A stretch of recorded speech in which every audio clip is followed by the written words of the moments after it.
आज साउन 16 गते 2083 साल साउन 16 गते हामी चाहिँ लिस्माको फर्स्ट हाइकिङ यो चाहिँ के भन्छ फर्स्ट हाइकिङ त भन्न मिल्दैन एज ए लिस्माको किन भन्दा लिस्मा मगोमा धेरै हिँडिसके होइन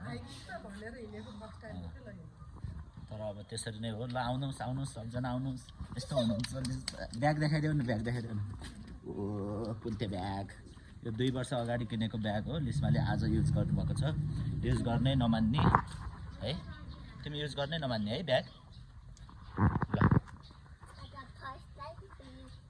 फर्स्ट टाइम युज गरिराख्नु भएको छ अब सिन्जो आउनुहुन्छ एकछिनमा अब सिन्जो आउनुहुन्छ कति मान्छेहरू अहिले आउनु भएको छ एकछिनपछि इजेलिया कस्तो लागिरहेको छ चस्मा लागेर ल अब हामी जान्छौँ बाँकी उतै बनाउँछौँ हामीले अब हामी कहाँ जाने चाहिँ कहाँ हो हामी धन्डुङ ध्याम कहाँ ध्याम कहाँ जान लगाएको छोरी हामी हाइकिङ अनि कुन ठाउँ ढाप ड्याम ए ढाप ड्याम रे कहाँ हो यो सुन्दरी जलभन्दा माथि होइन सुन्दरी जलभन्दा माथि जाँदैछौँ हामी ल अब कति टाढा हो हिँडेको हिँडेको ल अब हामी जाँदैछौँ गाइजहरू हामी कताबाट कहाँ जान लाग्यो रे चाबेलबाट गाडी चढेर जोरपाटी हुँदै सुन्दरी जल जान लाग्यो भन अनि म गाडीमा उभिरहेको छु सिट नपाएर भन न म यसरी उभिरहेको छु सिट नपाएर यो संसारमा सबभन्दा जस नपाउने भनेको यो मौसमले होला गर्मी हुँदा गर्मी भयो भन्ने हामीले है पानी पर्दा पानी पर्यो धेरै भन्ने अहिले चाहिँ गर्मी लास्ट भइरहेछ अब हामी सुन्दरी जल जाँदैछौँ जोरपाटीमा पर्खिरहेछ यसरी अब चाबेलमा सिट पाउला भनेको खासै पाएन 2-3 जना उभिरहेछन् हाम्रो अब हामी जान्छौँ एकछिनमा गाडी हिँड्न लागेको छ सानो गाडी हुँदो रहेछ होइन कहाँ पुग्यौँ रे अहिले हामी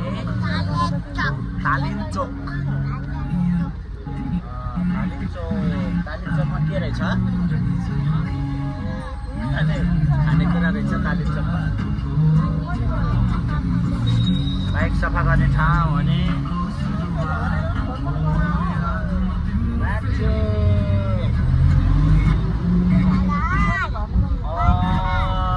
हामी तालिमचोक पुग्यौँ एकछिनमा अब हामी अगाडि जान्छौँ मेरो छोरी यसरी बाहिर हेर्दै हुनुहुन्छ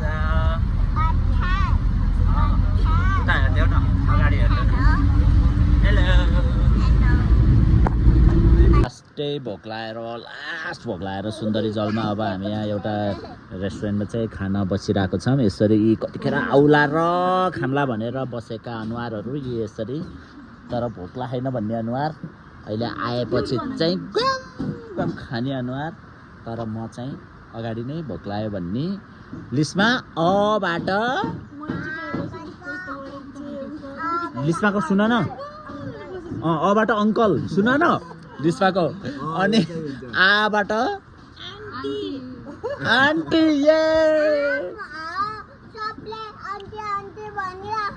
सब कोही लु तिमीहरू कसैले भन्ने होइन लिस्माले मात्र भन्ने हो चो बोल्ने होइन अबाट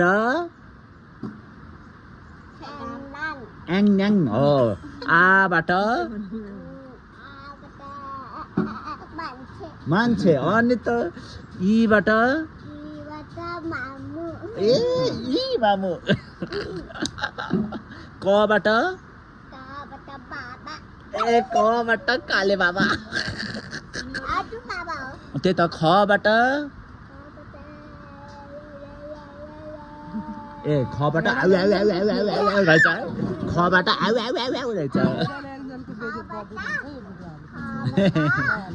हालिदियो हो भाइ हामी प्याङ हानेको नि है खबाट सानी फुपू खबाट खतरा सानी फुपू के अनि लिस्टमा ए for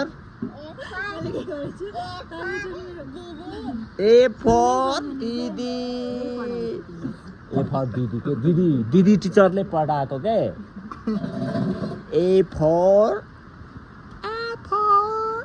Didi. Lisma. A for आलु.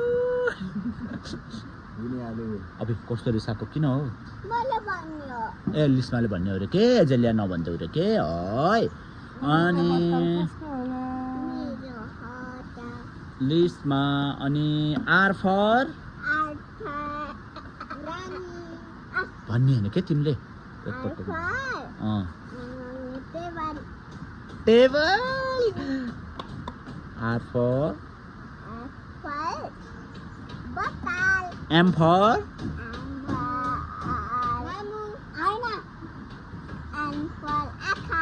अनि त्यो हुन्छ नि त एम फर मायालु आँखा र हाम्रो अब गाइजहरू यहाँ खाना आइरहेको छैन एनबाट ओट नटी ओट भोक लागिसक्यो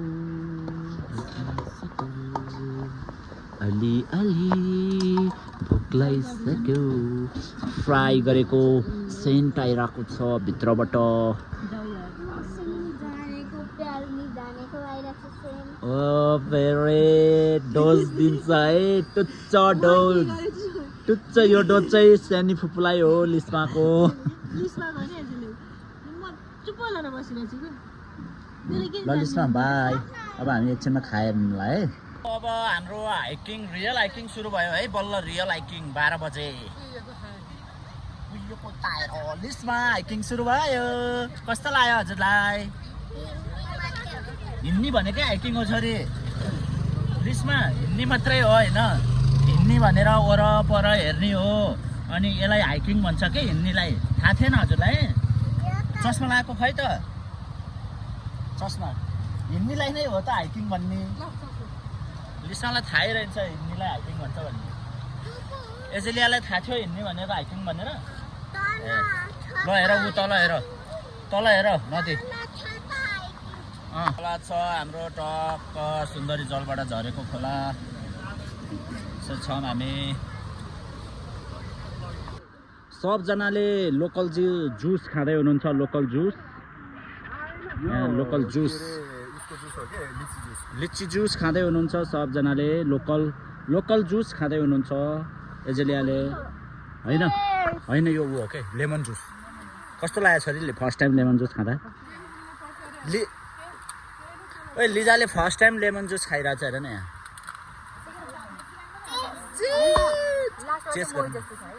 मै हो क्या यो ए मै हो यो त ए आमा अब चेस गरौँ न छोरा ल this is the video moment of before drink Nepali हाल्ने हो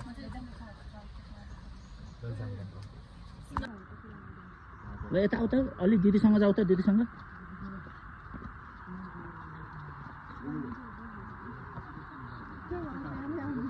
बाटोमा सुन्तला फलिरहेको छ यसरी हामीले अहिले सुन्तला यत्रो भएको छ सुन्दरी जलमा होइन मजाले होइन ल मजाले हिँड्दै गएर छाता ओढाउ न छाता ए म अर्को छाता निकालिदिन्छु है चाहिँ अब यहाँ राष्ट्रिय निकुञ्ज प्रवेश गर्दैछौँ एकछिनमा यो चाहिँ हाम्रो यो सुन्दरी जल प्रवेशद्वार कृषि वन तथा वातावरण मन्त्रालयमा शिवपुरी नागार्जुन राष्ट्रिय निकुञ्ज कार्यालय पानी मुहान बुढा नीलकण्ठ काठमाडौँ भनेर यसरी लेखेको छ यहाँ मध्यवर्ती क्षेत्रको संक्षिप्त जानकारी रहेछ ल यसरी छ हाम्रो एकैछिन रेस्ट गरेर अब हामी यहाँबाट अगाडि बढ्दैछौँ र लिस्माले हल्का खाइसक्नु भएको छ टुच्च अब लिजा दिजूले पनि खाइसक्नु भएको छ एजेलिया दिजूले मजाले खानुभएको छ मामुले त दन्काइसक्नु भएछ काकुले पुरै झ्याम्पे हानिरहेछ अब यस्तो छ सबजनाको पारा ठुली फुपूले नि दिइराख्नु भएछ अलिअलि अझै हालिदिन्छु न भनिराख्नु भएको छ मै हो है हाम्रो गाइज मै हो यहाँको अर्ग्यानिक मै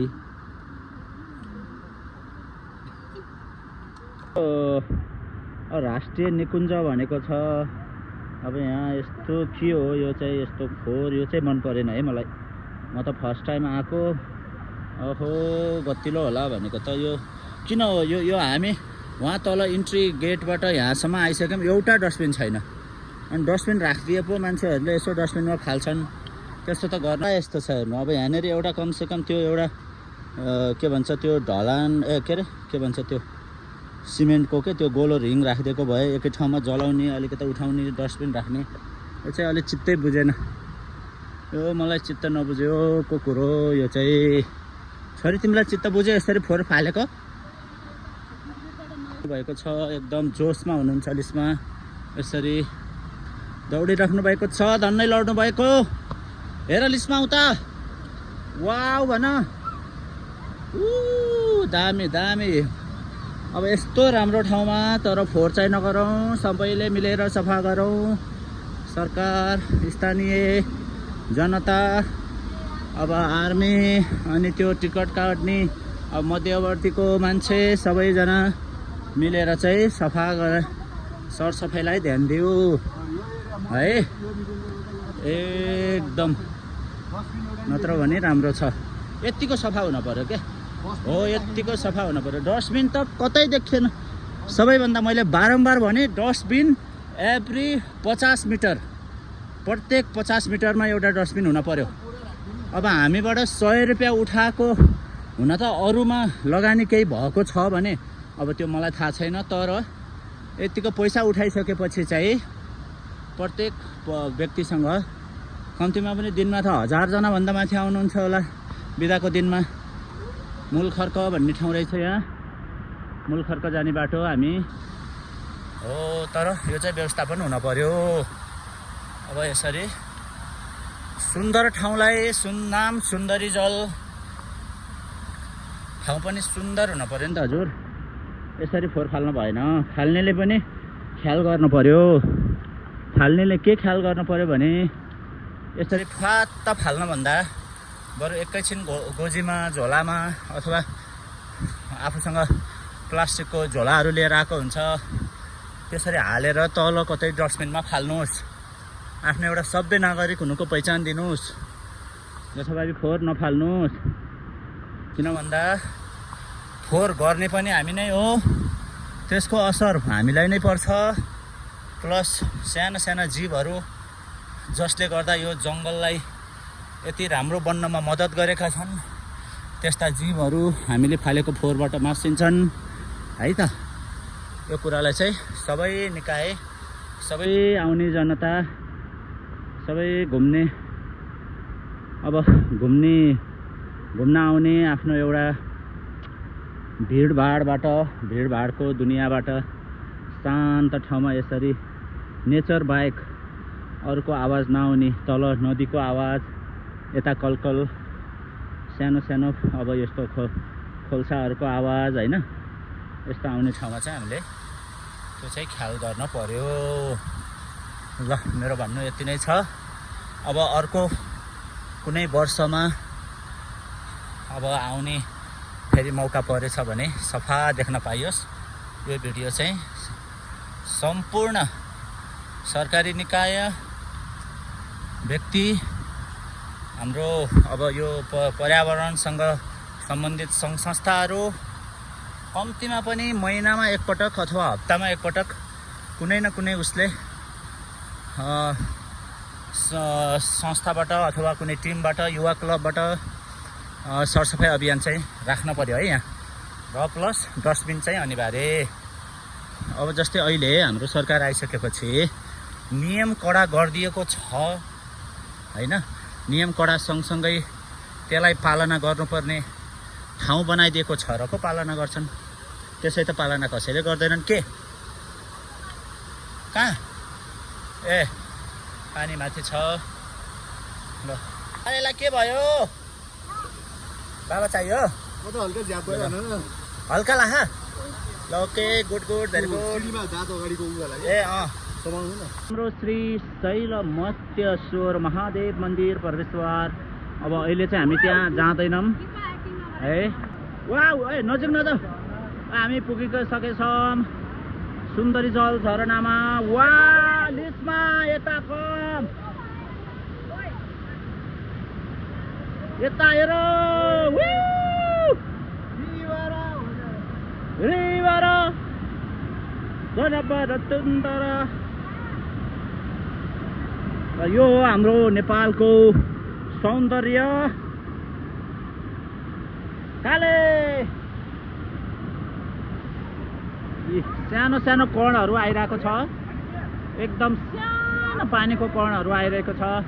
वाउ